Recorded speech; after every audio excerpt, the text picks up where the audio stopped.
তুই এখনো এই দরজার সামনে বসে আসিস কেন? তাড়াতাড়ি বাড়ির দরজা থেকে বের হ।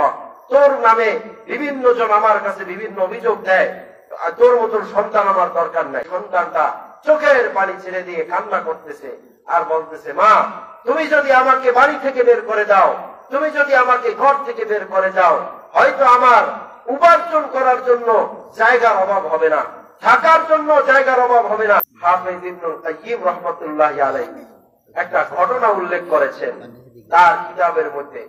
তিনি বলেন যে আমি একদিন রাস্তা দিয়ে হেঁটে যাচ্ছিলাম, হাঁটার পথে হঠাৎ করে আমার একটা বাড়ির দরজার দিকে নজর পড়ল। দেখলাম বাড়ির দরজায় একটা ছেলে দাঁড়িয়ে আছে। মা ওই ছেলেটাকে ধমকাচ্ছে, বকাবকি করতেছে। মা ছেলেটাকে বকাবকি করতেছে, রাগারাগি করতেছে। রাগারাগি করার কারণে ছেলেটা অনেকক্ষণ পর্যন্ত মায়ের কাছে কান্নাকাটি করলো। তারপরেও মা তার রাগ, মায়ের রাগ পানি হইতেছে না। রাগ করে একটা পর্যায়ে দরজা বন্ধ করে দিছে। বন্ধ করে দেওয়ার পরে তিনি বলেন, আমি লক্ষ্য করলাম ছেলেটা কিছুক্ষণ এখানে অপেক্ষা করে বের হয়ে গেল। বের হয়ে হাঁটতেছে, হাঁটতে হাঁটতে সামনের দিকে যাচ্ছে। উনিও তাকে লক্ষ্য করলেন যে ছেলেটা কত দূর যায়। তো যাইতে যাইতে একটা রাস্তার মোড়ে গিয়া ওই ছেলেটা দাঁড়ায় গেছে। দাঁড়ায় চুপচাপ কিছুক্ষণ অপেক্ষা করে আবার ফিরে আসছে। ফিরে এসে এবার বাড়ির দরজায় দাঁড়ায়া কতক্ষণ অপেক্ষা করে ওই দরজার সামনে ঘুমিয়ে গেছে। বেশ কিছুক্ষণ পরে মায়ের রাগ কমছে। এবার মা দরজা খুলে দেখে সন্তান ক্ষুধার্ত অবস্থায় বাড়ির দরজায় ঘুমিয়ে আছে। তখন ওই মা দরজা খুলে এবারও সন্তানকে ধমকাইতেছে যে তুই এখনো এই দরজার সামনে বসে আসিস কেন? তাড়াতাড়ি বাড়ির দরজা থেকে বের হ। তোর নামে বিভিন্ন জন আমার কাছে বিভিন্ন অভিযোগ দেয়, তোর মতন সন্তান আমার দরকার নাই। এরকম কথা তো অনেক সময় বলে রাগ করে।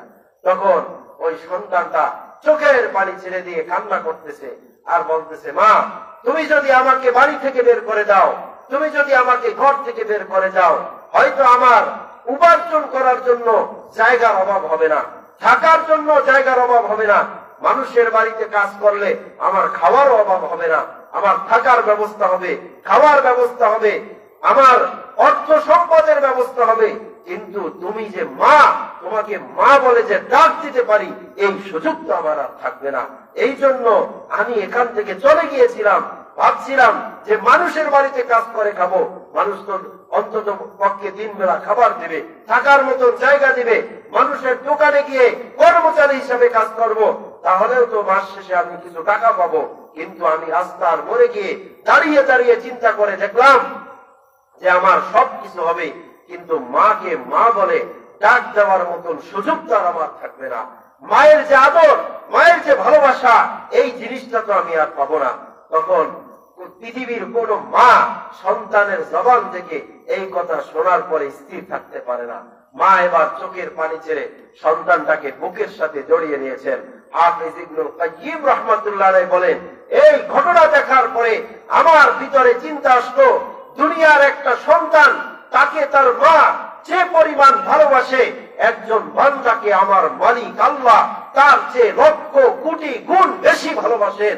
তো একজন মায়ের সন্তান যদি দূরে গিয়ে মা রাগ করার পরেও মায়ের কাছে এসে এইভাবে অনুনয় বিনয় করে বলার পরে মায়ের রাগ পানি হয়ে যায়, তাহলে মানুষ আল্লাহ পাকের নাফরমানি করে, আল্লাহর থেকে দূরে সরে যাওয়ার পরে সে যদি ফিরে এসে অনুনয় বিনয় করে আল্লাহ পাকের কাছে ক্ষমা চায়, নিঃসন্দেহে আল্লাহ তাকে ক্ষমা করবে।